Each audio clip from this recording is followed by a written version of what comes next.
What is going on, guys? Welcome back to something I have not done in a really long time.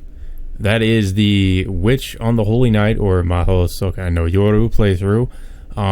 I have been meaning to get back to this game, but as we all know, translation progress for this visual novel has been pretty slow. But they have been translating. I think they just finished translating Chapter 8. Which is what we're going to be getting into now. So yeah, I really been meaning to get back to this game, and as you might have seen, I've been uploading or re-uploading all my visual novel playthroughs. So if the ones that I am still going through, I will try to get back to those. And there is, in regards to this playthrough in particular, Chapter 7, I know people are probably like, well, where's Chapter 7? I don't know what happened to it. There are some other files where it's like that are not on that hard drive and that were on the other hard drive maybe, and they could be permanently gone. So worst case scenario, I may just have to re-record Chapter 7. But I'm going to go through the new chapter first, so that's why I'm putting Chapter 8 out before putting out Chapter 7. But rest assured, after I put out Chapter 8, I will go back to re-record Chapter 7, and I think it was Chapter 7.5, I believe, or there was, I'm not exactly sure. I think there was like an intermission chapter or something, because yeah, this game does have like in-between chapters. It's a little bit strange how that works. But yeah, it has been quite a while since I've done any visual novel playthrough, so this is going to be completely new, guys. I know a lot of people have been wanting me to go back to it, and I've honestly been putting it off for the longest time. I do apologize for that. For a while, honestly, I wasn't really sure where I wanted to take the new channel.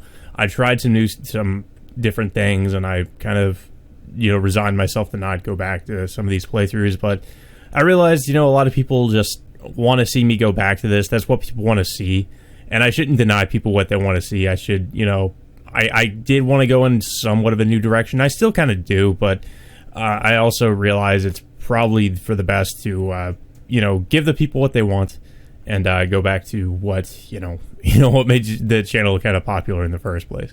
But anyways, so this is Chapter 8 of Witch on the Holy Night. Are you for real? Let us get into it.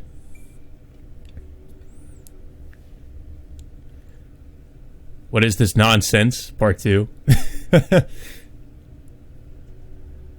Christmas holidays start halfway through December at Misaki High. Since this institution was not some busy college prep school or home to any famous sports teams, the atmosphere around the building felt quiet and relaxed. The recently built school, now barren, resembled a swan landing on a water lake. Of course, all lakes are water. A concrete lake. I don't fucking know. Now barren, resembled a swan landing on a winter lake. Even without its lifeblood known as students, the schoolhouse continued to stand silently. Much like any school, it's like, well, the students aren't here. Well, the school's still going to be there, unless they tear it down, of course.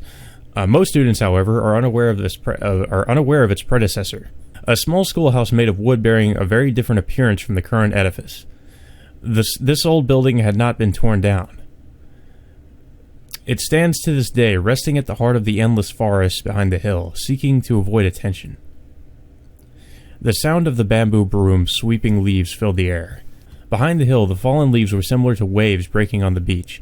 They would never disappear, no matter how hard they were swept away. This area was a demon's lair, after all, abandoned for over 2 years now. A cleaning of the entire school, even if seriously organized and undertaken, could not be completed in a day or two. And it is worth mentioning that I'm beat. What the hell am I even bothering with this? Okay, what kind of voice did I give this guy? I don't even know who's speaking right now. I think it's probably Sojiro's friend. I'm beat.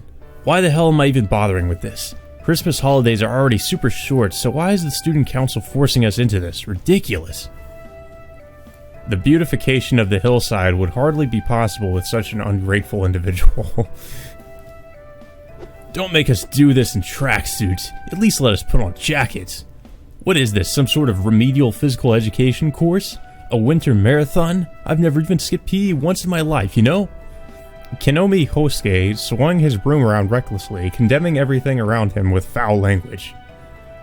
Sojiro gave him sidelong glances while sweeping with regular motions.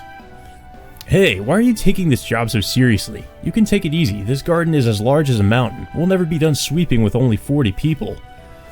Everything has an end. You're making too much noise, Konomi.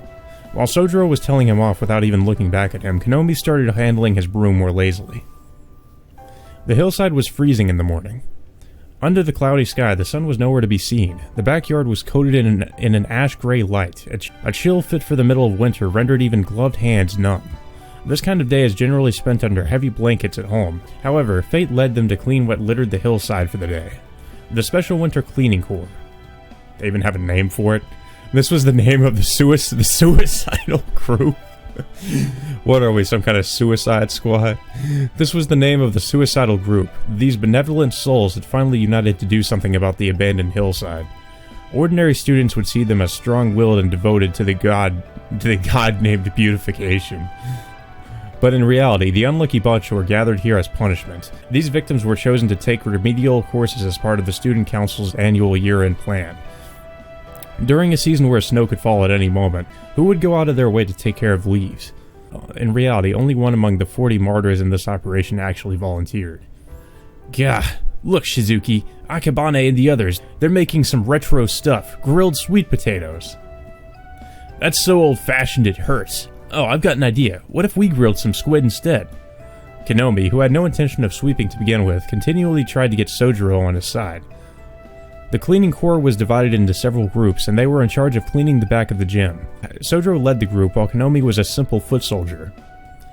Alright, once these two hurdles are clean, you can cook anything you like, be it grilled sweet potatoes, grilled squid, or even cat soup. Cat soup? Ugh. It'll be noon by then. Sojiro skillfully filled his vinyl garbage bag with a pile of dead leaves. 2 hours passed since they had been called together at 7 in the morning in the stagnant fog. Everyone started losing their motivation, but Sojiro had kept working at the same pace since morning. Due to his hard work, the cold which crept through the tracksuits of every cleaning corps member did not warrant a complaint from him. I guess he's used to back-breaking labor. Come on, let's just quit already. Look, even this pond, this rink... No, it's a pond, alright. Yeah, look, this pond thing is entirely frozen. A normal human body shouldn't be able to move in this snow, unless you were Count Mecha. The hunt... What the fuck is that? The hunt for the humans is about to begin. I guess it's some, like, Japanese TV show. So why not take a break? Now that we've picked up these leaves, let's burn them and warm ourselves up. His Highness is the only person watching over us anyway. Come on, let's cook ourselves some squid. Konomi's obstinacy showed he obviously had a thing for squid. Sojiro had silently suffered his partner's grievances, but he seemed to have reached his limit. Konomi, I'm begging you. At this moment, Sojiro noticed the Grim Reaper drawing near his oblivious partner. What he was holding was not a bamboo broom, but a rake. Very well, if you're such a big shot that you felt like providing us with squid, then I'll be generous and let you grill it. I'll even fetch you some soy sauce. Konomi became rigid, startled by the voice behind him. Okay, I have no idea who's talking right now. That way of speaking, wouldn't that be a certain Tsukiji? Oh, I think that might be the student council president. He was bellowing like a tormented historical drama character, and abruptly turned his back, waving his broom. Tobimaro firmly blocked it with his rake. Okay, no, that's... Yeah, I think this... Or no, he's not this... Yeah, I think the president was Aoko, wasn't it? And this guy was, like, just part of the student council. Oh? Well, aren't you motivated? You can't hold... Okay, wait, what kind of voice should I even give this guy? I guess just kind of a normal voice. I mean, he doesn't really seem that pretentious or, like, snobby or anything. I think he's mostly just a normal guy. It's hard to tell what kind of personality he really has. Oh, well, aren't you motivated? You can't hold back your will to work? I can send you to the Siberian path if you wish. Huh, I don't want to hear that from the bastard who's been hiding near the incinerator with the girls. Trying to act like you're in the tropics in the middle of winter is really cold to the rest of us. Crossing broom and rake, the two men exchanged fearless smiles. Despite their bickering, these two were a close duo while they were at school. Tobimaro, he's helping, technically, so please don't bother him. The two boys clicked their tongues in annoyance and put their weapons away. They did not have a reason to contest the hard-working Sojiro, carrying a garbage bag and an unwavering disinterest to these trivialities. So, what are you here for, Tobimaro? Weren't you going to brag about the warmth from that eternal flame in front of the incinerator you were running? But in reality, the young man did seem to have some interest in those trivialities. Oh my god, even honest students think of me this way, a dejected Tobimaro said. Given that he was using the burning leaves to warm himself up while passing it off as help from the girls' cleaning team, Sojiro had no sympathy to grant him. Yeah, he's not a hard worker. He doesn't deserve sympathy. He's not doing back-breaking labor like Sojiro. Who cares? State your business already. Unlike your highness, we're busy here. So that's how it is. Sojiro, it's break time. Let's warm ourselves up over there. So it's about break time now. Your highness, you know how to please people. Huh? It goes without saying that you're not allowed to take this break. Privileges are only allowed to exemplary workers. If you want to come to the incinerator, bring an appropriate contribution of your work, namely a cart filled with garbage bags. This is cruel. Ugh, what a tyrannical council. Obviously, Konomi's grievance did not affect him. Despite his own action, Tobimaro held supreme authority as the leader of the cleaning team. Were he to add any more strikes to Konomi's record, he would have to be a part of the cleaning team for the next few days as well. Well then, I don't know who brought them, but for some reason we have a bunch of cans of shiruku. It would have been more thoughtful to bring some Chinese manju as well. Are they supposed to be some sort of emergency rations? Damn, I never understood his way of thinking. Sojiro was impressed, thinking that was pretty thoughtful in its own way. Sojiro, you're not going? No, I'm staying here. I can just burn dead leaves to warm myself up like you told Konomi.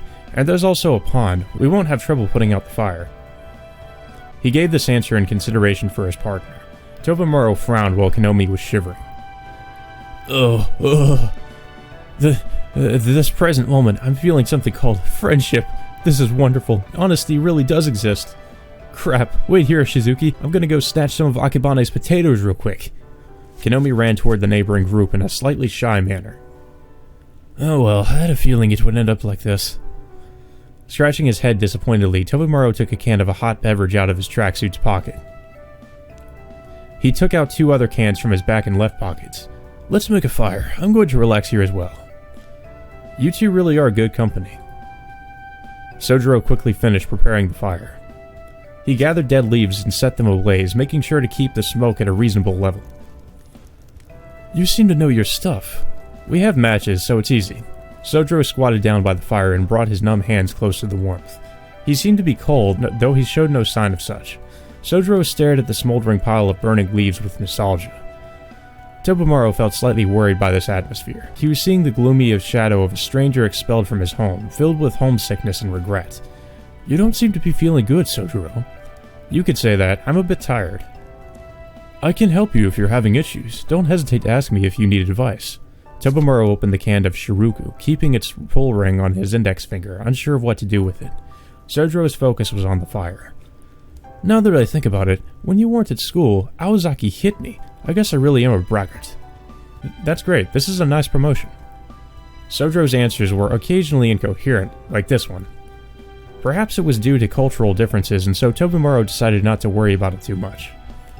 I guess the cold just doesn't really bother Sojiro as much just because he's also from the mountains, so, you know, that being taken into consideration, it's probably, like, not a big deal to him. And I mean, Aozaki still abuses this guy too, so it's like, even if Sojiro were around, I think she'd still hit him. Tell me, how is it going with Aozaki? You always went to the train station together before the exam started. Has anything changed since then? He asked, knowing better than anyone that it was the case. Yes, we currently live together. Sojiro frankly and simply explained his situation. Oh god. Oh god. Ooh, together I see.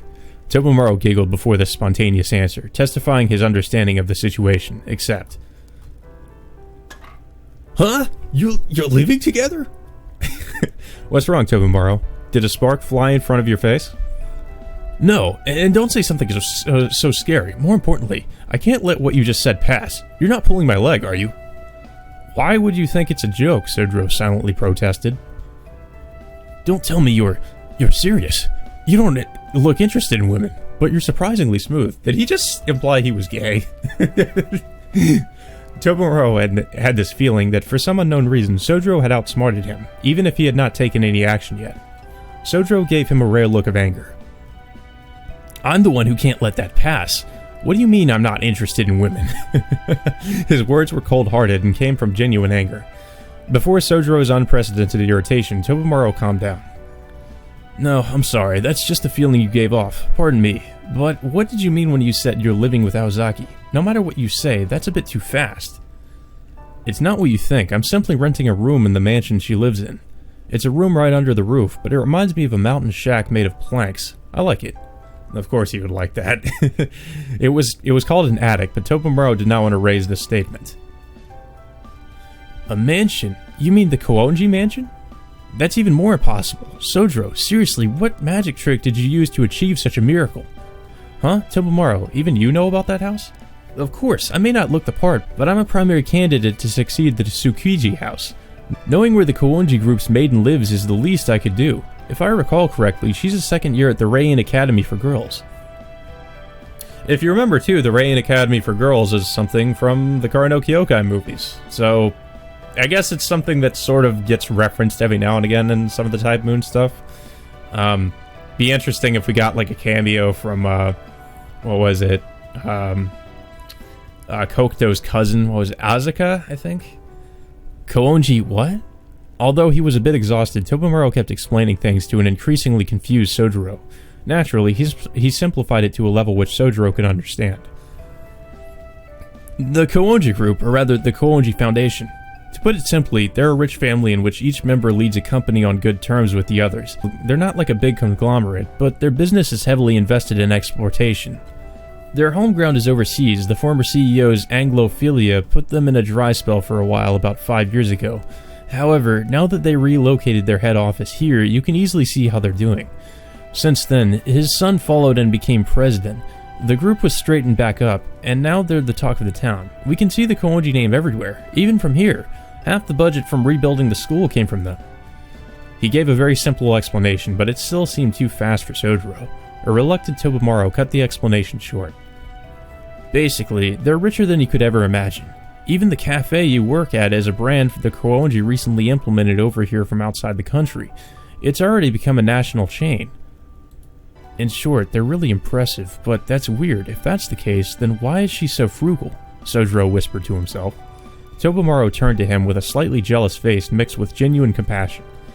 In any case, that's a great thing for you, Sojiro. So how's it going now? A man and a woman living under the same roof can only end up one way, yes? I didn't know you were so old-fashioned, Tobimaro. Pull my other leg. I wouldn't be a man if I was bamboozled this easily. You're quite right about that, but to tell you the truth, his life with Aoko had not involved any romance, but living in the same house made misunderstandings born from unfortunate coincidences bound to happen. Tell me more about these unfortunate coincidences. This happened already, but still. Surprisingly, nothing like that has happened, but, well, the mansion is incredibly huge. Just like Aoko and Alice, Sojiro had his own business to take care of. His situation was not as ambiguous. After all, Tobimaro, would you want to flirt with Aozaki for the simple reason that you both live under the same roof? Nah, I wouldn't really do that. Probably because you get your ass kicked. As if remembering the young girl's war-torn history with him, Tobimaro mused with deep emotion. So this is a healthy relationship? Yes, for sure. At the whispering of a downcast Tobimaro, Sojiro obliviously warmed himself over the fire. Naturally. Whether their relationship was healthy or not, Sojiro's ability to keep his cool while living with Alice and Aoko is a testament to his strength of character. Yeah, I don't think just anybody would be able to live with those two. I mean, Alice, I don't know. You kind of get the impression that Alice is kind of just... I would say she's kind of a Kudere archetype, because she's just really calm and collected and doesn't really talk too much. Aoko is the Soon, so she's just angry all the time, and I will say I think there's some Dere there, but it's very hard to find. So I guess that's why people mostly say she's a Soon. Also, this is a different matter, but I can't oppose Aozaki. Yeah, because if he did, he would probably literally get killed. We've learned that much already. I owe her a lot of things which I can no longer repay. His distracted eyes became more serious as he stared at the fire. Even Tobimaro felt a deeper meaning behind his words. Something you can no longer repay? Sojiro silently nodded. Then, breaking the heavy silence, a strange scream could be heard from the forest depths. Did you hear that? Yes, that was Kinomi. Sojiro got up faster than he gave his answer. He ran directly toward the frozen pond, broke the ice with his broom, collected water in his bucket, and put out the fire. This took him less than 10 seconds. Sojiro ran toward the depths of the forest in the direction of the yell. Surprised by the events, Tobimaro followed him. Tobimaro, is there something ahead of us? If I remember correctly, it's the old school. And other than that, is there anything dangerous like a lair full of wild wolves? Huh? No, even if there was, it would be a deer or a rabbit den instead, no? If that's the case, then there's no need to be afraid. Let's hurry, Tobimaro. Having been raised in the mountains, Sojiro had no trouble running on the leafy, fertile ground of the forest.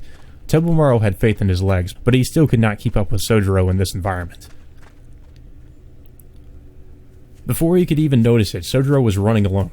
From time to time, he had to move branches aside to make his way through the fauna path, or else he passed through the foliage with dexterity. Apparently, he was used to this level of density in the flora. Several minutes later, Sojiro was led to a wide clearing. The walls of trees stopped there, as a wide man-made space opened halfway up the hill. The wooden construction he saw in the distance must have been the old school. This structure, as small and dainty as an elementary school, was hidden away from prying eyes in the wintry heath. Kinomi. Kinomi was standing alone on the field of the old school. Oh? Why did you follow me? Facing a Kinomi tilting his head perplexedly, Sojiro frowned, vexed. What's happened to you? Why did you yell so strangely like that? I yelled? Yeah, I was yelling at a kid. Look, it's this kid. He's holding a sweet potato. Hey! Crap, he ran inside. A resentful Kinomi was pointing at the old wooden school. Indeed, what looked like a human figure was standing approximately 100 meters from its entrance. Honestly, what's he doing so high up? When did this place become a school playground? Well, it doesn't matter, a shrugging Kinomi added. The forest around was deep, but not deep enough to cause an accident. Sojiro had cut through the trees, but there was a concrete path on the outside. Kinomi apparently took this path to reach this height. A child? A squinting Sojiro whispered. Yeah, I was especially surprised because they were blonde. Foreign kids are a bit scary, don't you think? In provincial cities, foreigners were uncommon. He may have seen one on television, but this was the first time Sojiro met a person from another country. So, why did you come here? Well, you see, the guys from Akabane's group said they had their supplies stolen by this kid, so I chased after him all the way up here. Here's the plan. The two of us will take care of the kid. Don't think such frightening things, Kinomi. I can't let you do that, said Sojiro, as if outnumbering someone was against his principles. It doesn't matter. Let's go back. That child is looking in our direction anyways. If Tobimaro catches you doing this, you'll end up cleaning the mountain for the rest of the winter holidays, you know? Sojiro placed his hand on Kinomi's shoulder and began going back the same path he made. Kinomi gave the old schoolhouse a disappointed look and followed Sojiro. Short of breath, Tobimaro met with them. Sojiro, you're fast. Tobimaro was short of breath. He was slightly under 3 minutes behind Sojiro, even if he was able to keep a good pace. So, what's happening? Is Kinomi alright? That's not the issue, Your Highness. Are you alright? Kinomi blinked, possibly because it was the first time he was worried about him. What does that mean? Are you acting all innocent after yelling like that? Something must have happened up there. Sorry, I'm the one who jumped to conclusions. You might not know this, but Kinomi sometimes lets out weird screams out of the blue, even at work. Next to an unfazed Sojiro, Kinomi frowned at him. This was the first time he had heard of this. That's suspicious. Are you sure you're not up to something? Why would I be? Let's go back to cleaning, Tobimaro. Sojiro patted Tobimaro's shoulder as he started his walk back down. Tobimaro gave him a skeptical glance. He had the vague feeling he was covering something for Kinomi. You didn't set the old school on fire by any chance, right? Nobody would do that. Visibly looking forward to sweeping again, Sojiro started walking back down without waiting for his friends. Dubious, Tobimaro and Kinomi followed the unusually bossy Sojiro. Sojiro's the only one who would look forward to doing that. Today's special cleaning corps excursion ended with neither joy nor turmoil. The time was now 3 in the afternoon. Before splitting up, Kinomi and the others asked Sojiro if he wanted to go somewhere and have fun together, which he politely declined after explaining he had work this evening. Sojiro had about 2 hours left before his night shift. He could not afford to play around now, but he could find a way to pass the time. Spending time at the park to relax had crossed his mind, but upon considering the city's wintry weather, he abandoned the idea. Incidentally, Aoko had given him the notorious pills this morning. I forgot about that plot point. Is she giving him pills? What was she giving him? The young girl had perfectly anticipated the situation. If Sojiro went back to the mansion now, he would have to walk back through town again. The trip would be a waste of time since he had no need to return to the mansion before work. Doesn't he have to, get his work clothes or something? He really did not need to, but without hesitation, Sojiro went home anyway. For someone who grew up in the mountains, a 2-hour walk was no big deal. Jesus Christ. Misaki Town was one of the quietest neighborhoods in Misaki City. In contrast, Shiranoinuzuka singularly stood out from all that surrounded it. This hill was the entrance to the forest. It could be said that the hill's immense shadow rising above the district put pressure on the daily life of the residents. Even with today's abundant modernization, a passion for nature had taken root in the heart of the inhabitants. If the mansion were a Shinto shrine instead of a haunted house, it could have become some sort of mystical tourist attraction. I only noticed it now, but every house surrounding Shiranoizuka was gorgeous. How do you pronounce that? Shiranoizuka? Shiranoizuka, I guess. After looking up at the roof of the mansion inside the forest from the bottom of the residential area, Sojiro became truly aware of one thing. Just as Tobimaro had said, the Koonji family, owner of this residence, was the richest in town. Now that I think about it, she must really hate me if she's making me pay the rent. Concluding that this was likely the truth, Sojiro began climbing the slope that led to the mansion. The concrete path, which felt quite unlike soil, made him slightly despondent. After walking for about 10 minutes on the paved road, he reached the forest fence, behind which was located the Koonji's private property. There was no boorish "Do Not Enter, Authorized Persons Only" sign. Instead, this ominous fence alone, weighing down on the visitor's spirit, rejected any human presence. Sojiro casually opened that fence. Not 2 days had passed since their final exams were over, yet there was an air of acclamation to him walking alone through the forest. The forest path leading from the woods to the mansion wound like a snake. It takes about 15 minutes to reach the outskirts of the mansion through this path. Skipping the slope and going directly through the forest was a possibility, but doing so would only tire one out. As long as the task was not urgent, using the forest path was common sense. Entering the hall, he could hear a conversation from the living room. Oh boy. The voices undoubtedly belonged to Aoko and Alice. Sojiro headed toward the living room first, waiting for them to chew you out about something. Ever since their final exams had ended, Aoko and Alice's lifestyle had gone from ordinary to extraordinary. When is it not extraordinary, though? They're both witches or sorcerers. Aoko would go to Alice's room to the left section, the west wing of the mansion, and not come back out. Or Alice would enter Aoko's room and would not come out of it. Or sometimes they both headed toward the end of the hallway leading to the back of the house, to which entry was forbidden. They would mind their own business in that little corner. Sojiro did not feel like involving himself in this, however, and Aoko and Alice had no intention of dragging him into it either, so for now, there were no problems. The Koonji mansion was, for a moment, perfectly quiet. Good evening. Sojiro quietly opened the door to the living room. Even if all three of them tried not to meddle in each other's business, he politely greeted them. It was one of his principles. The two girls were facing one another, each seated on a sofa. There was a large mirror, eccentrically adorned on the table. Aoko's clothes accommodated for freedom of movements. She chose to wear jeans instead of a skirt. In a stark contrast, Alice was wearing her usual black attire. Her school's winter break had begun quite a long time ago, yet she still stubbornly wore that black uniform. According to Aoko, she wore this outfit because it's simply annoying otherwise. Sojiro thought he would like to see her dressed a little differently. The girls seemed to be quarreling, so the tension in the room was palpable. They did not react to Sojiro's greeting either. Alice only gave him a quick glance when he crossed her line of vision. So, Tokawa's pivot. It's white, so they should have trouble seizing it, right? Indeed. For now, Tokawa is not damaged, but the situation isn't going to get any better now that the pivot neighboring Sozuho has been destroyed. They will find the location of the remaining pivots even quicker from now on. I see. Now that one was found, the other pivots will keep falling. I was wrong. We're the ones who underestimated them. Now this war of attrition will last for at least another week. I have no fucking idea what they're referring to. The conversation around the table continued. Aoko did not even glance at Sojiro, who had just arrived. She probably did not feel the need to pay attention to him, absorbed in the exchange as she was. I don't really get it. First, they found the perfect opportunity to send their puppet on that night, and now they find out about the hidden location of one of our pivots. This must mean they established a hideout somewhere in town. But then why did the barrier detect no irregularity? The enemy search net around Misaki hadn't been broken once in almost 100 years. And as Aoko bit her nails, Alice slightly nodded at her remarks. She visibly shared the same concerns as her. My mother hasn't touched this barrier either. It would be difficult to get through Misaki's barrier without being your grandfather or a magus of greater skill.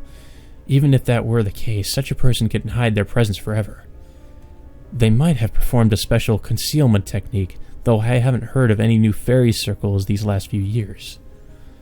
What? The Sherwood Forest? You mispulverized the May King a long time ago, if that's what you're talking about. Are you saying that there might be an even greater concealment technique than that? This is only a hypothesis. This time, the enemy possesses abilities greater than ours, or they are using a technique unknown to us. In both cases, we will need to rethink our strategy. We might find ourselves cornered before we realize it. And with that, the two of them sank into silence. Sojiro, a bit hesitant, decided to greet them again. Bad idea. Yo, I'm home. And then they're just like, go away. We're having discussions about magic, mysticism, and witchcraft. Greeting them shyly, Aoko finally turned to him. Yeah, we got it. Why don't you go take a bath? You're all dirty, Sojiro. Aoko answered simply before bringing her attention back to the mirror. Alice threw Sojiro another glance before staring at the mirror on the table. Wow, great people to live with, I see. They just don't acknowledge your existence. Satisfied with his customary greetings for now, Sojiro closed the door without too much noise and left the living room. As Aoko had told him, his clothes were slightly dirty. It's true, it would be a waste to wash so little dirt, but she is right. I didn't particularly sweat, but I think a bath might be enjoyable in this cold weather, Sojiro added, going back to his room. From the hallway, he went up to the second floor, climbed up the stairs, and entered his attic room. Or the attic room. His attic room, the attic room, whatever. Contrary to the other bedroom, his lacked any superfluous decorations. The attic was not a particularly pleasant room to live in, but it allowed Sojiro to loosen up. Every bit of the mansion was extravagant, which probably caused him concern. Despite his situation, Sojiro was perfectly satisfied with the room he spent his nights in. The attic did not possess any power outlets. The only light source was the small dormer window. However, Sojiro did not mind it since he was not used to electric lighting yet. He changed with only the dim wintry sunlight to assist him, and he returned to the entrance hall with a towel in his hand. I'm waiting for another one of those misunderstandings to happen. Although the building was gigantic, it was only equipped with a single bathtub. The tub was not very large either. Either the mansion's architect did not give this aspect of the house too much importance, or he was not too knowledgeable regarding this sort of thing. So there's only one bathroom in a fucking mansion. Like, what the... What architect designed this place? Seriously. Sojiro went down the hallway and skirted the staircase. He knocked on the door leading to the bathtub. Naturally, since the two girls were still holding their meeting in the living room, there was no answer. After confirming this was the case, he went inside with a lighthearted step. And then disaster struck. This was not surprising, coming from him. But Sojiro himself had not realized that his only pastime since descending the mountain was to enjoy his time in this bathtub. That's kinda sad, actually. Even after his departure from the living room, the girls' discussion proceeded. It goes without saying that the topic of discussion was the outsider Magus who had appeared in Misaki the previous month. The girls' original responsibility, which had been interrupted by the case of an eyewitness, Sojiro, was to deal with the pillager who had come to steal the administered land. In other words, eliminate them. Until now, we only encountered decoys, so I underestimated our enemy, but maybe this was also part of their plan. They took advantage of our carelessness to accomplish one of their true objectives. To put it simply, the real battle against our opponent is just beginning. The situation was critical. The hostile Magus transitioned from sporadic skirmishes, which was all they had to fall back on 2 days ago, into a most clever assault. In short, Aoko and Alice had two protective barriers at their disposal. The first was a great barrier covering the entrance perimeter of Misaki, measuring all magical energy and magecraft. Impregnable and assembled by the Aozaki ancestors, owner of these administered lands, its role was to locate and observe foreign visitors. The second one utilized the ley lines of the land and controlled their power. The second barrier was a square-type technique protecting the inside of the circle thanks to 5 pivots carved on the ground. This barrier artificially processed the flow of mana and carried the power to its last stop, the Koonji Mansion. In summary, the barrier was used to channel the magical energy in Misaki. The center of all 5 pivots was located in the mansion. Should all 5 of them be neutralized, the fact that Aoko and company had ownership of the land would become no better than a title on paper. The supervisors who lost the support of their land would then find themselves in the same position as the thieves from outside and be forced to repel their foes with their own power alone. Alice did not need them, but Aoko still lacked experience and could only fight to the death for the land she administered thanks to the 2 barriers. In particular, the Great Barrier passed down by each Aozaki descendant represented her lifeline. Yet, this enemy continued to escape her surveillance, and did everything they pleased in town. As a result, the 2 girls had been forced on the defensive. So basically, this person is going around and messing with the pivots. I have a few ideas of who this could be, considering I know who's going to show up later, but I might, reserve judgment on that. I think we can also assume the church may be involved as well, since they probably don't have the best relationship with Magi? Or, well, I don't know. It's hard to say. In any case, time is limited. If every pivot is destroyed, we will ultimately be besieged here. Are you fine with that, Aoko? That's nothing too concerning. As you said, it's only a matter of time before the remaining pivots disappear. It would indeed be preferable to find where the enemy's hideout is located, but it's not an absolute requirement, right? Even if the pivots disappeared, it wouldn't bother me. And also, as long as you're here, the mansion is under perfect protection. If the enemy comes to us, they'll only be walking right into the lion's den on their own. Anything else we should worry about by any chance? Well, if our enemy acts alone, I will limit the mirror's range to the mansion and make this our battleground. That would be most advantageous for us. Alice touched the mirror on the table with her white fingers. Its surface rippled like that of water. It was one of the patron gods of Misaki, different from the Aozaki barrier.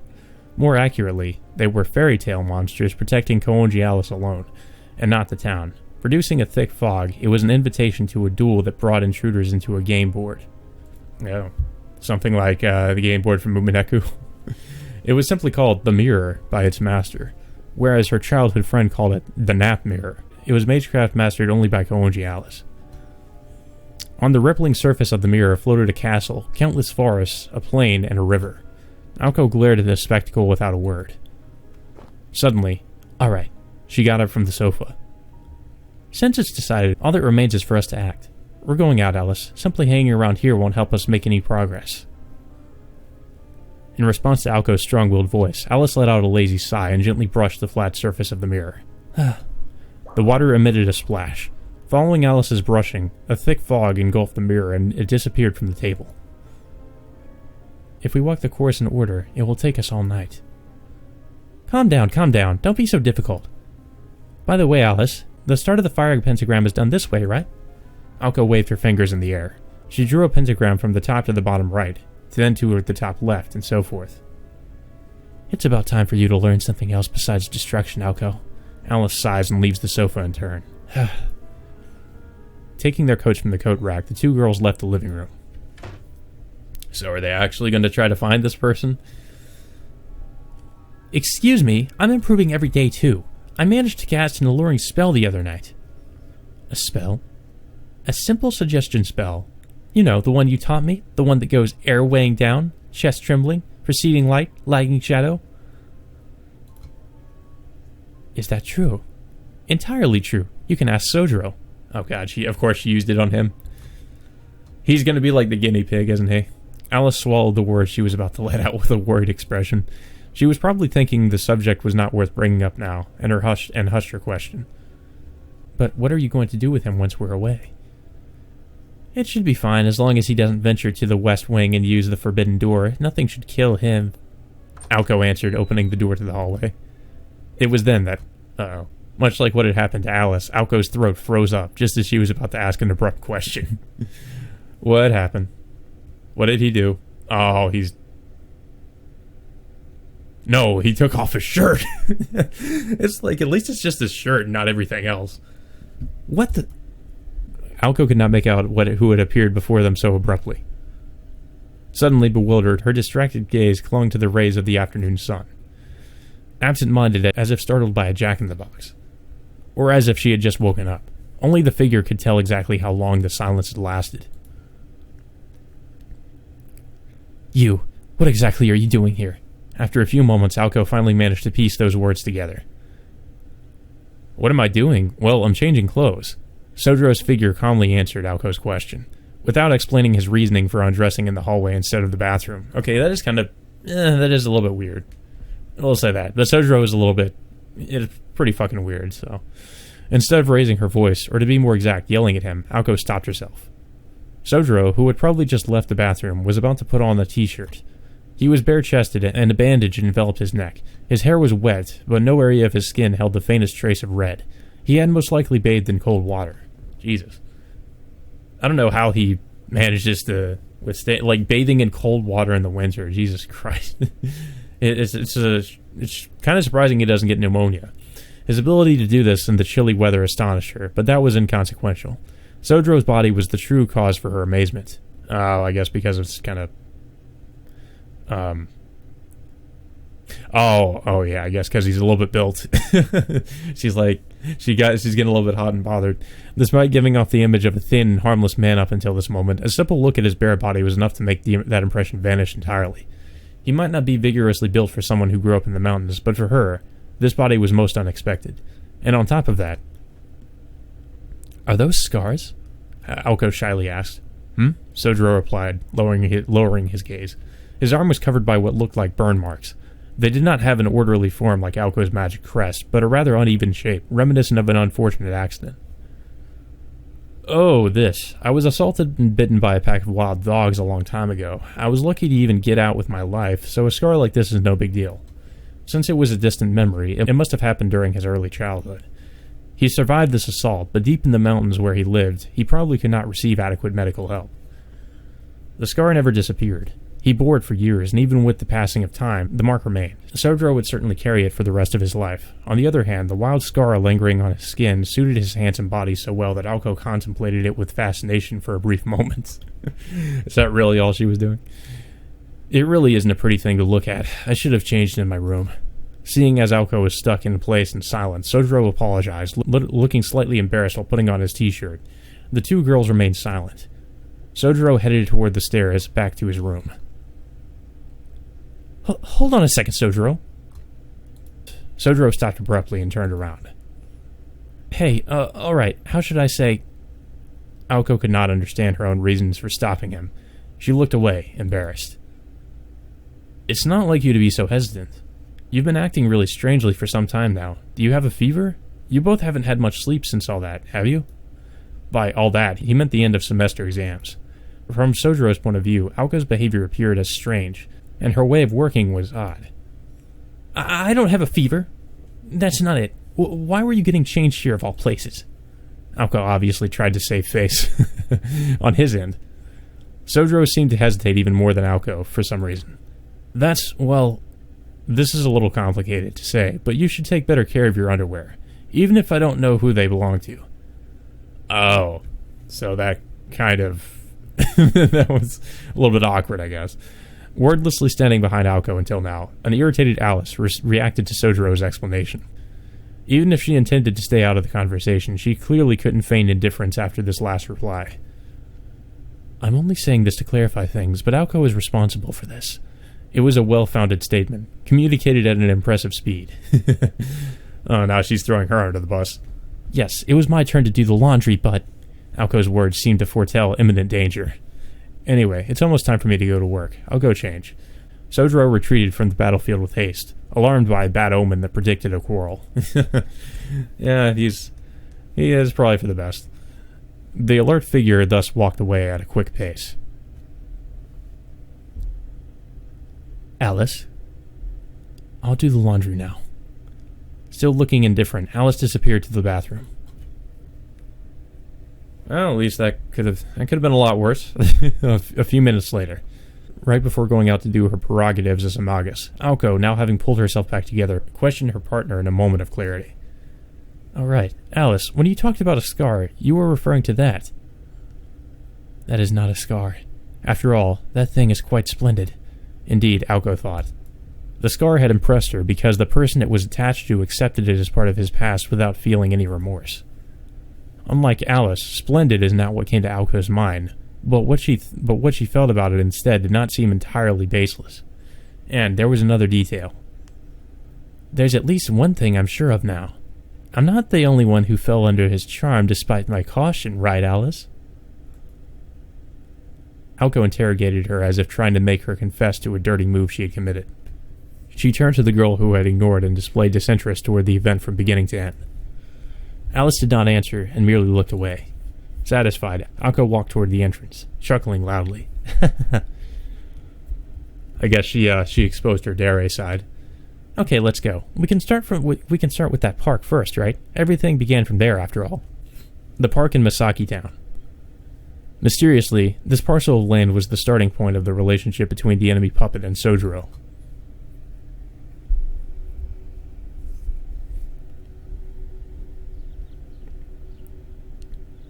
The following day at dawn. At 5 in the morning, a time when most people were still asleep. Since last year, convenience stores that stayed open 24 hours a day had begun emerging. However, the good old atmosphere of the early 80s remained strong in Misaki Town. Even tofu sellers, known as the early risers of the shopping district, did not open up until 6. In the second half of the 80s, even with the economic bubble coming to an end, nightlife in small rural towns was far from active.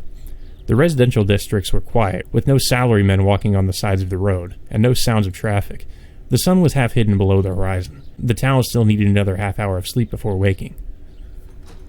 Against this backdrop, a figure set foot into the Koonji mansion.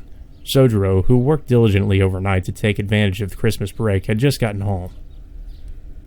He tiptoed his way into the living room to avoid waking Alice and Aoko, who should have been asleep in their own rooms. But they probably weren't. As a side note, the Koonji mansion had several rules. One of them stipulated no more Japanese tea. This special rule was introduced only 3 days prior. It originated from the Koonji Alice produced upon seeing Sojiro drink hojicha, a variety of Japanese green tea, in the kitchen after dinner.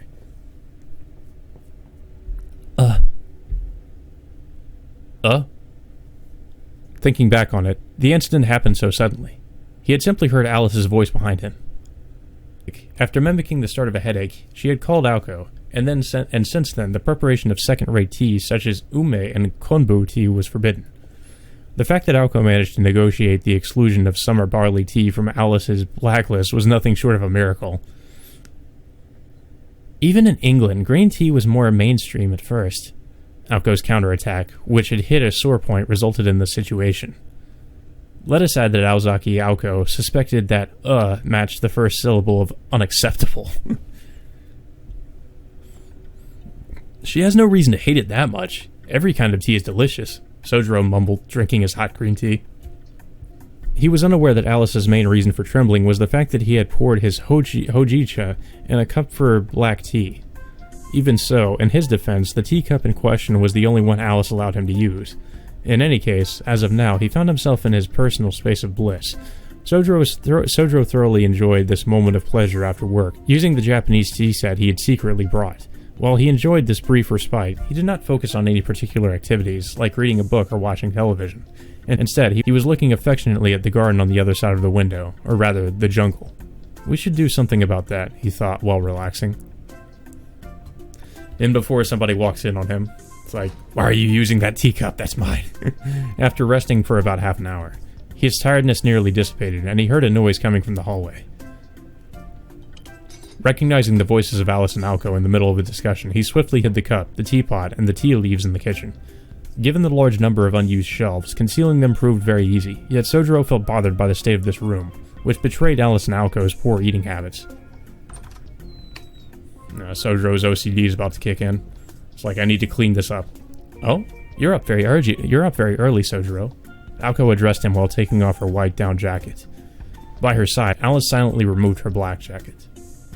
No, I just came home. I was assigned to a night shift at the food processing factory of Amigahama.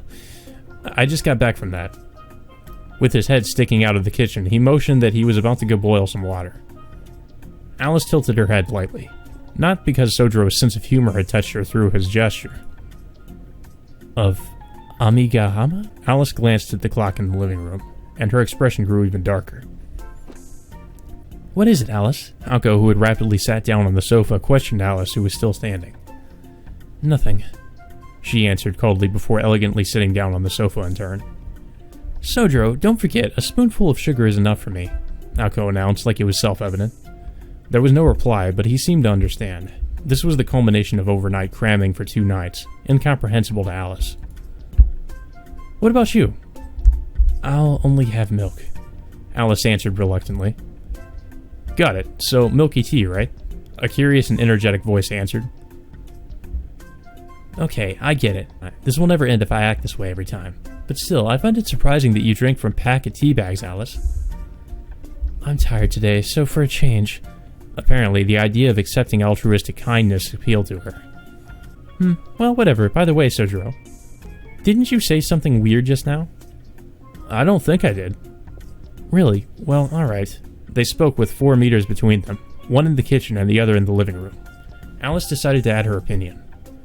I personally think not a single day has passed without Sojiro saying something odd. Luckily, Sojiro could not hear what she had said from the other room. I know that, but wasn't what he said just now even weirder than usual? Even I can't exactly put my finger on what caught my attention. Yes, the conversation in itself wasn't out of the ordinary, but there is indeed one strange detail. Unable to point out what was disturbing her, Aoko grew ever more displeased. That was when Sojiro appeared from the living room, carrying a tray with 3 cups. What are you talking about? I just started a new job. So I guess he stopped working at the Chinese place? Sojiro put the ebony-colored cups on the table without a sound. Or he's working 2 jobs. Which would make sense for him. He was also working as a waiter on the side. Oh, okay, yeah, he is. So Alice could not find fault with his manners. The young girl did not thank him, but she expressed her gratitude by lightly bowing her head. On the other side... Amigahama? That's where the stadium is, right? It also hosts tours and concerts, so I go there from time to time. The president of the student council, supposedly a role model for all students, was crazy about rock bands. Aoko kept this passion a secret. Back in middle school, she went on excursions to a small live house when she had free time. Of course, this was a world Sojiro did not understand very well. So, you're starting another job. What do you wish to accomplish with all these jobs, Sojiro? Well, I'm glad you asked. As certain people, whose names I won't mention out of consideration, mercilessly steal my meager salary, I had no choice but to take another job. It was the strangest opposition Shizuki Sojiro could make. As if she had not heard a word of Sojiro's monologue, Aoko brought the cup to her lips. That's horrible, isn't it? Alice quietly put her teacup down. For her part, there was one detail she could not understand at all. Aoko was trying to contain her laughter in front of these two. It was foolish of me to talk about it. Slumping his shoulders in disappointment, Sojiro sipped some tea. In the end, the tea's flavor still felt indistinct to him. Well, it's good enough that you understand I have multiple jobs. Here's the thing, during Christmas break, I'll also be away during the night. I'll have no choice but to take the medicine at work, but... about that, you don't have to worry anymore. We're done with it now. Making one every time was a bother, so I found something more suitable for you. Oh god, what's she gonna do now? Her face displayed a grin of unparalleled sadism. Yeah, she's definitely enjoying this. Searching the depths of her jacket pocket, Aoko produced a lovely paper bag. A circular object of no more than 20 centimeters in diameter was wrapped in a gift bag. What the hell is that gonna be? Here, as a welcome gift for your moving in, from now on, Sojiro, you'll have to wear this. He opened the paper bag. A white belt emerged from within. Except it could never fit around his waist. To tell the truth, and to put it as bluntly as possible, it was just a collar. Okay, so she's making him wear a fucking dog collar. That really is sadistic. Aoko. Alice must have thought that it was going a bit too far since she was frowning. It was unclear whether she was shocked by the wickedness of her friend or sympathetic towards Sojiro. Well, do you like it? In all likelihood, Aoko had lost her mind. After all, she was not acting serious. She was half joking and very clearly awaited Sojiro's disgruntled reaction. Oh, Sojiro's probably gonna put it on. He's a bit dumb at times. Yet. Sojiro, the collar's new owner, was observing it a bit too seriously. Well, maybe not dumb, just incredibly naive. Yes, I'm able to grasp its purpose, but it's the first time I've received this kind of present from someone, he whispered, as if immersed in a happy memory. Observing the scene, Alice felt something was off, and narrowed her eyes. So, what's the point of this? That's simple. It's the same thing that was used on Son Goku. When a domesticated dog disobeys its owner, it gets choked. His was a circlet that tightened around his forehead, but having it around your neck would be more considerate, don't you think? I guess it depends on what you consider, considerate. Silent, Sojiro finally took notice of Aoko's sadism. He really would have liked to know what kind of situation this Son Goku had found himself in, and what kind of ruthless individual came up with such a tool. In short, if I reveal your secret or disobey your rules, it'll strangle me. Seems I was right after all. Aozaki, you sure you don't have a fever? Oh? You don't want to call her? And here I thought I found something that would look good on you. Okay, so Sojiro at least realized what she was trying to do. She wore a mischievous smile. However, what Aoko herself had prepared half-jokingly. That's true. It's better than ingesting poison every day. And the belt itself is of good quality. Oh, he's gonna wear it. Oh my god. Yes, I like it. Thanks, Aozaki. And people aren't gonna ask why he's like wearing a fucking collar. He said so honestly, with no intent of flattering her. As you would expect, Aoko was overwhelmingly surprised by his answer, and asked in a low voice if he really agreed. The goodwill of others makes me happy, especially if it's coming from you, Sojiro said, wrapping the belt around his neck, as if to cover the fabric that already surrounded it. Do I wear it like this? It's tight, but I'll probably get used to it with time, he declared while uncomfortably adjusting the belt. This action looked somehow perverse, and Aoko, who had told him to put it on, felt her face turn beet red, perhaps because she had vividly remembered the scar she had seen the previous day. Here, is this the right way to tie the belt, Aozaki? With a feeling of guilt, Aoko backed away as Sojiro approached her so she could check. I'll never know if you don't talk. Oh well, I'll ask Alice. Sojiro shifted his gaze from Aoko to Alice. She watched him carefully, particularly the collar around his neck. A lock. Aoko, you let your fetishes run too freely. Before dealing the final blow to her roommate. Shut up! That's not it. Enough. In any case, you get it. From now on, this necklace replaces your daily medicine. You better keep the secret. How the hell can he keep that a secret? People are going to see it. For some reason, she put a strong emphasis on those final words, then headed for the corridor. And also, I'm going to take a nap until noon. If you wake me up for something stupid, I'll kill you, understand? Aoko slammed the door so hard she could have easily destroyed the wall as she left the living room. Sojiro watched her departure, astonished. I wonder why Aozaki always gets mad so suddenly, Sojiro mumbled, forgetting Alice was in front of him. It's because Malice cannot reach you, Shizuki. You don't have to worry about it. Malice? Do you mean what happened just now? He asked her in turn. Alice raised her face, taken aback. Her eyes displayed surprise at her own conduct. It's nothing. Don't worry. Alice gave a brief answer before returning to her usual emotionless expression. She did not have to explain Aoko's every mood swing. The new caller had been Aoko's attempt to witness an embarrassed expression from Sojiro. Instead, her mischief had been accepted gladly, causing slight guilt and discomfort in the young girl. Sojiro thought Aoko scolded him, but she did nothing except hurt herself. Alice decided not to explain this charming misunderstanding.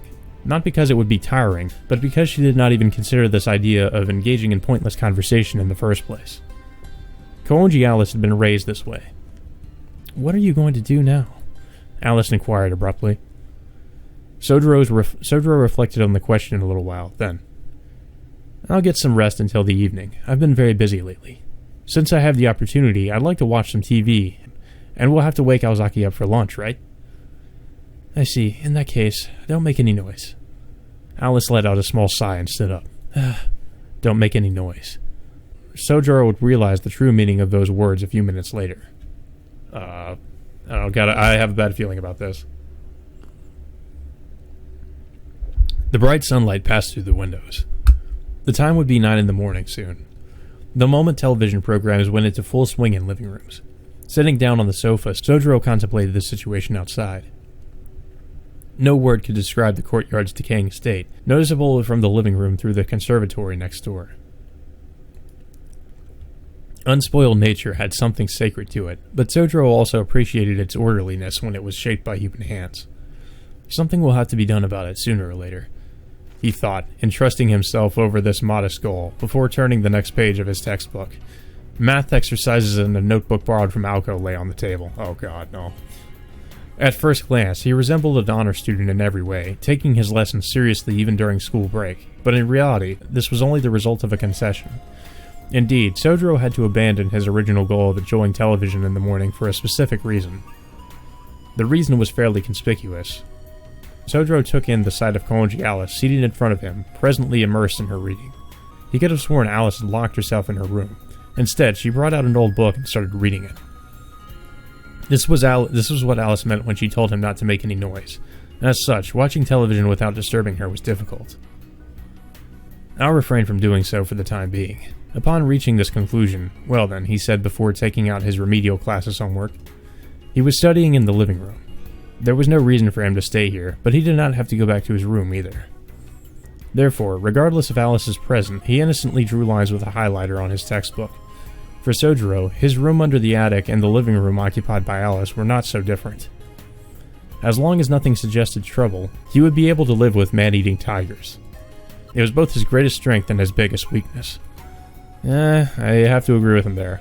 Before Sojuro even realized it, the clock's hand pointed to 11 o'clock.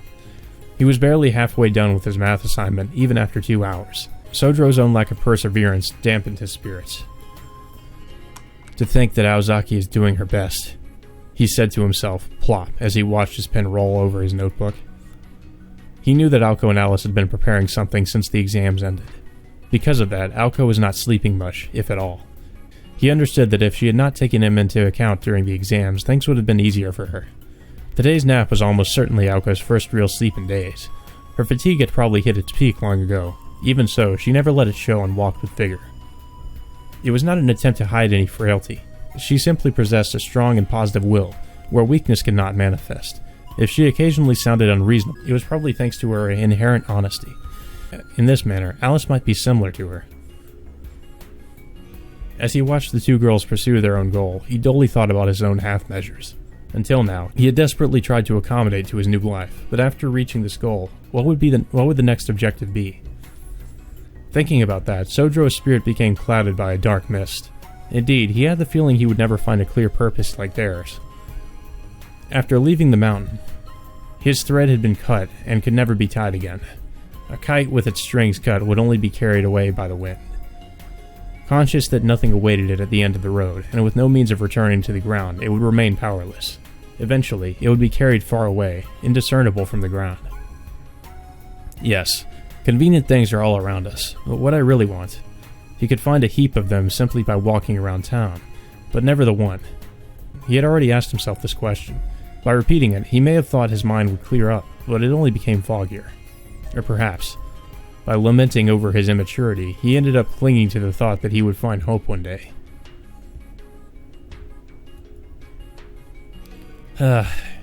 Revolted by his own nature, Sojuro closed the notebook. Upon raising his head, he noticed his own face reflected upon the television. The adornment around his neck that had not been there yesterday still wrapped him in discomfort. I see. An idiot who understands the strength of others and deplores their own weakness has to wear a collar for others' safety. Yep, like a fucking dog. Seriously, I should grow up a bit before worrying like this. He chased his negative thoughts away and stretched his back. Sojuro gathered strength in his numb body and stood up. Alright, I'm going to cook something. Do you want anything, Alice? Might as well make the most of it. Until now, Sojuro had done as he pleased, but Alice was clearly weighing on his mind. At the mention of her name, Alice looked around in a daze. Unlike Sojuro, she had completely forgotten his presence. Me? Yes, Alice, you haven't had tea since this morning, right? If I'm to prepare something, I may as well make something for everyone. Without waiting for a reply, Sojuro put on an apron and walked toward the kitchen. So, is Sojuro basically going to be like Shiro Emiya and just... It's going to be like a Fate Stay Kitchen? Like, Sojuro mixes the onions and the pickles and the radish together.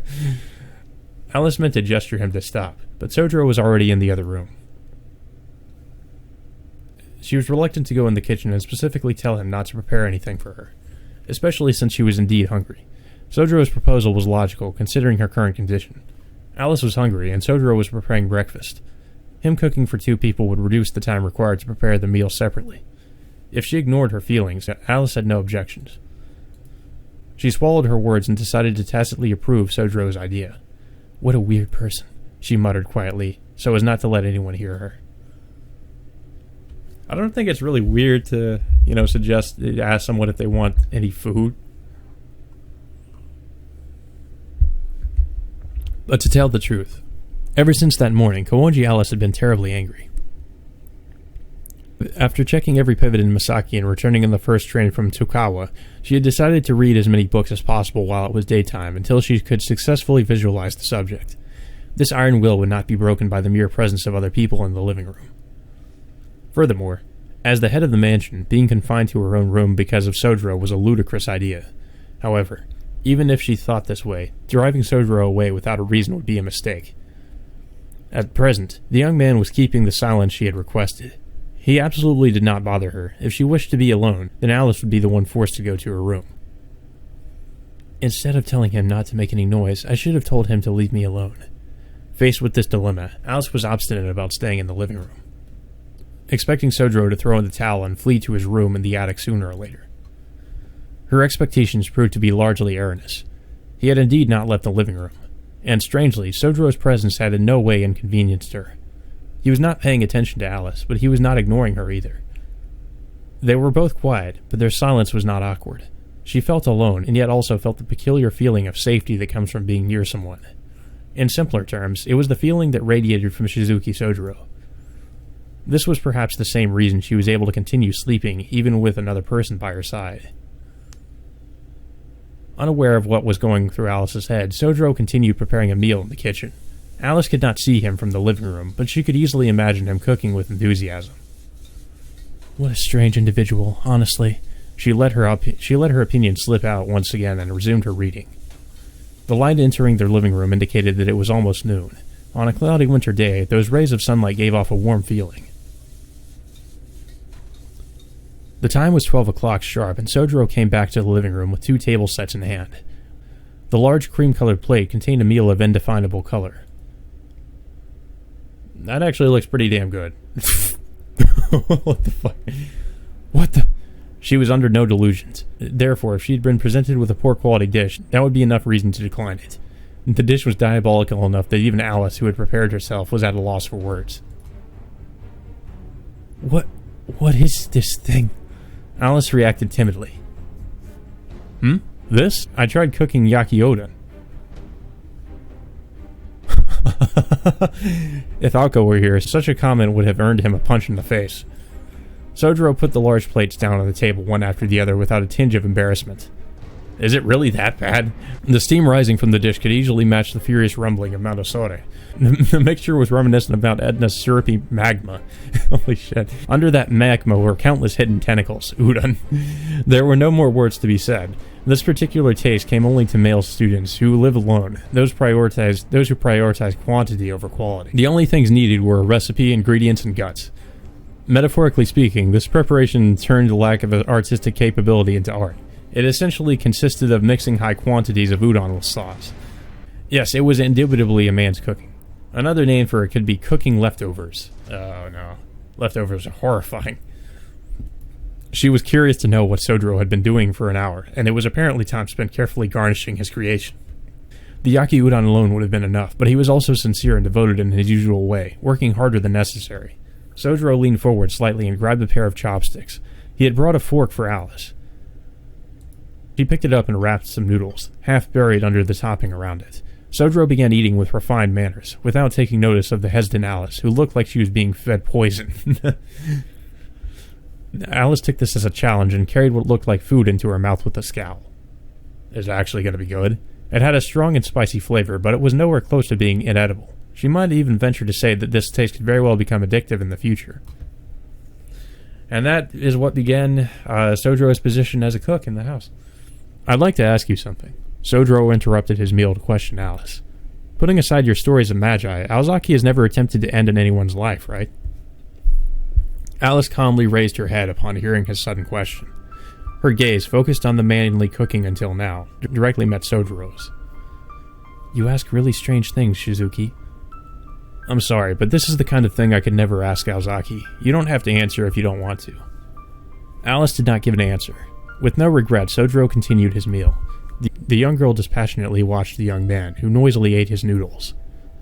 After hesitating several times.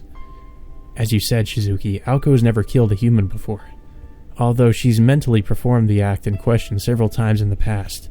Alice reluctantly revealed this. Sojiro frowned once again, looking bothered. His expression darkened, but not because of the conversation topic, but because he felt apologetic towards Alice. She didn't have to talk about it if she didn't want to, he thought. Unperturbed by Sojiro's face, Alice carried on with an indifferent expression. The incident you witnessed in the park was Aoko's first attempt. Unfortunately, the enemy she killed was a puppet. Sojiro nodded quietly. Seeing this gesture, Alice squinted, suspicious. It looks like you knew from the start. That's not... Yes, you might be right. Aozaki says stuff like that sometimes, but I always felt it sounded wrong. Therefore, I assumed she never committed a murder before. But the detail that got me thinking the most was... the fact that you are still alive. Sojiro forced a smile, showing that she had guessed right. Yes, if she had already experienced murder before that night, she would not have found herself in that predicament. Sojiro would have undoubtedly been killed without even getting to see Aoko's face. For better or worse, the merciless Aozaki Aoko, who possessed exceptional striking power, had never experienced that feeling. Sojiro lowered his shoulders in relief. His expression of discomfort made room for his usual absent-minded look. At that moment. But that doesn't matter. In this aspect, she's abnormal. She easily supplements her actions with reason, and her experience with knowledge. Yes, if she got the urge to do so, Aoko could bring harm to anyone's life without hesitation. To put it in your words, Shizuki. After elaborating on the topic, Alice stirred the noodles with her fork. While wondering if she was having fun doing that, Sojiro chewed over Alice's words. Reasoning that allowed her to go beyond any morals. And intelligence exceeding the confidence gained through practical experience. Was Aoko raised in an attempt to produce this theoretical chimera? In that case, indeed, he could understand that they were different from him. Sorry, could you not tell Aozaki about this conversation? He was brooding, as if torn by regrets. Alice displayed no change in expression, but this was clearly her intention from the start. Thank you. It seems like sharing secrets is the only thing we do. Sojiro continued his meal. Alice had yet to swallow her second bite, while he had already cleaned his plate. Now that I think about it, I already asked Aozaki, but do you two always behave like that? As if the previous discussion had never happened, Sojiro started an entirely new one. The somewhat cold relationship between Aoko and Alice. According to Aoko, it was normal, but Alice might have a different opinion on the matter. If you're referring to how little we talk, it is true, but that's not particularly inconvenient. Alice briefly answered before rolling noodles around her fork. However, she still showed no intention of eating them. It's not inconvenient, but you can't really say that you get along, can you? Would it bother you if Aoko and I didn't get along? Alice replied, surprised, while Sojiro refrained from saying anything else. In all honesty, this did bother him, but he did not know how to answer if he was asked the question offhand. No, it seems my understanding of things was flawed. I'll try not to bring up this subject again, so please forget about everything. By the way, Alice. The young man stared at her with sharp eyes, more serious than any he had directed at her until now. Alice recoiled slightly before this piercing glare that was atypical of Sojiro. As if feverish, her cheeks took on a shade of pink. With the exception of Aoko, no one had glared at her so intensely before. Whether he was aware of Alice's nervousness or not, Sojiro expressed the true essence of his thinking after a short, quiet moment. If you don't want that, I'll gladly eat it. Yeah, that serious gaze was just because of her not eating the food. A slightly awkward silence settled in the room. Sorry, but this is mine. Okay, so she really is going to eat it. You're the one who cooked it, but that's how it is, she added, shutting him down. There was a hint of anger in her words that she did not quite understand herself. You're right, I'm being a bit of a glutton. Sojiro reclined on the sofa with a muffled noise. Doing that made him look pitiful. You don't have enough ingredients to make more? Alice said unconsciously before closing her mouth in embarrassment. Asking this kind of thing was really, really unlike her. There's nothing left, since I also prepared some for Aozaki, Sojiro answered disappointedly, his gaze lingering on Alice's plate. Unable to ignore those words, Alice spoke to him once again. But Aoko is sleeping right now. Yes, but I'm waking her up soon, and cooking everything once is easier than having to get back to it later. It's almost 1 o'clock. Perfect, I'll call her. Aoko said she would kill you if you woke her up. I do wonder why you're doing this, Alice added, tilting her head. I wonder that myself, Sojiro agreed while on his way. But if I don't wake her up now, I think I would get killed either way. He was complaining, but his words were filled with care and affection. Sojiro took off to Alco's room, leaving behind words worthy of sympathy. Carefully following him with her eyes, Alice swallowed a bite of the garnished yaki udon. She cast a glance at the hallway door, and took another bite after making sure no one was about to enter unexpectedly. So she doesn't want anybody to see her eating. After repeating this cycle multiple times, the cream-colored plate was empty, and she thought she could hear Alco's angry voice from the second floor. Struck by a small burst of compassion, Alice cleared the table with Sojiro's plate in an ascetic manner. Even though she did not have this intention from the start, the girl now felt like she owed him at least this favor. After all, his first homemade dish did not taste so bad, and it even made her forget about his incompetence in preparing tea. Well, at least their relationship isn't as strained as it was before. Oh boy. Well, that's the end of that. Alright, guys, so I guess this might be like the intermission chapter, possibly? I'm not sure. I'm pretty sure this is we're still on like the translated content for Witch on the Holy Night. So yeah, that was everything from that chapter. It was pretty uneventful for the most part, more like slice of life stuff, which on the Holy Night kind of has a lot of that, but it's not bad because the characters are likable. Like I like all the characters, but yeah, this was one of the new episodes for the playthrough, and like I said, I will be going back to chapter 7. So look forward to that. But yeah, I'll try to put this out this week. It should be up soon. So yeah, let me know what you guys thought about this. What do you think about the visual novel so far? Are you excited? Because I heard they said they were going to have finished the translation by this year. So let's cross our fingers and hope that's the case. Support the translation in any way you can, guys. I really want to see this finished. I really want to do a whole playthrough of it. But yeah, until next time, I will see you all later.